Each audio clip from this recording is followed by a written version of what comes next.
I'm Miss Renee, and I'm here today to do a craft about secret codes. And we're going to make a necklace, or you can make a secret code message.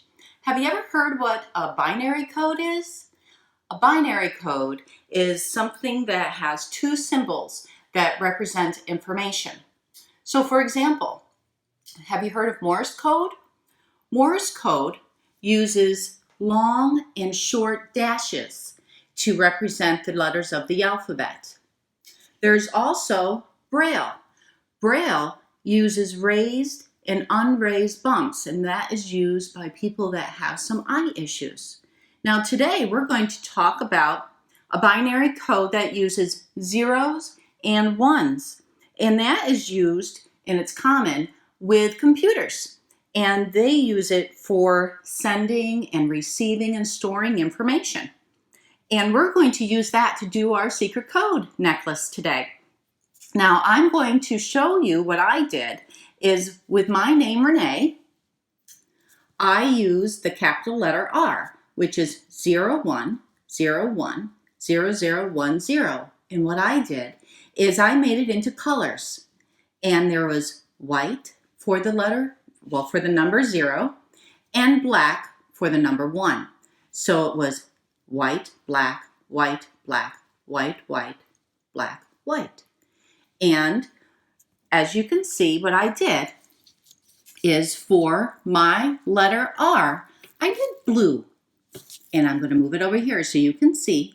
I did white, blue, white, blue, white, white, blue, white for my capital letter R for Renee.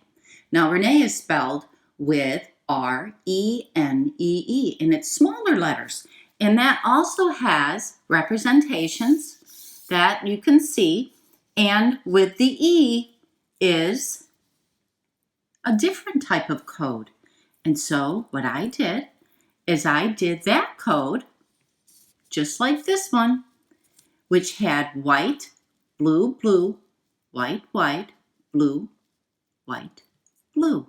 And I did that for my whole name. I just used whatever code that was there for the particular letters in my name, and I separated them by a black bead so I could see what each letter was. So I had R-E-N-E-E.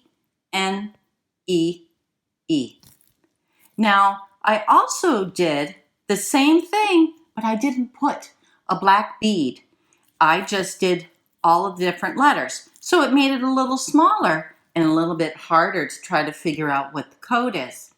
Now, if you don't want to make a necklace, you can actually do a secret code message, which I did here.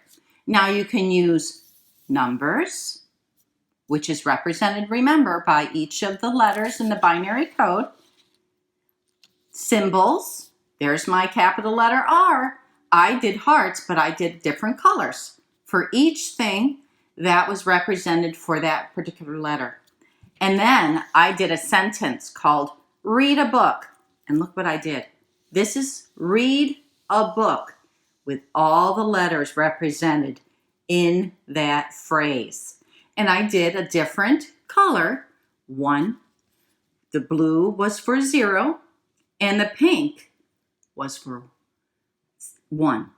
And you did all of different ones, and nobody would be able to figure it out unless they have the binary code in front of them. And you can make that secret message and nobody would be able to figure out what you're saying except for the people that you share it with. Now, I made for you a secret code. And if you solve it, I'm going to put it up on the Saratoga Springs Library website, library calendar page, which is on Wednesday, July 8th. Download it, and if you bring it back and tell me what the message is, I will give you a small prize. So, and the binary code will also be on that website on the library calendar. So feel free to figure it out and have a good time. Make your own messages or necklace. Post it on Facebook if you make it, because I like to see it. And I'll see you next time. Bye.